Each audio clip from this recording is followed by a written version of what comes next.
Ito yung Rhode Island natin. Tapos ito naman yung lemon. Magkasabay lang yan sila. Bali 5 months na rin to. Ayan. Ganyan sila kalalaki. Itong isang ito 3 kilo.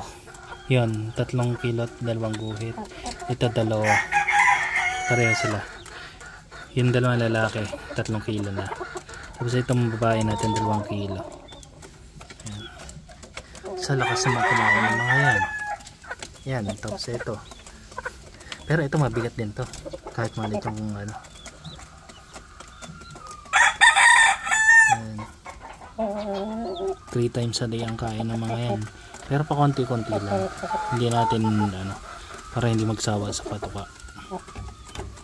Ayan. Siguro sa 6 months yan, baka mangitlog na yan. Ayan.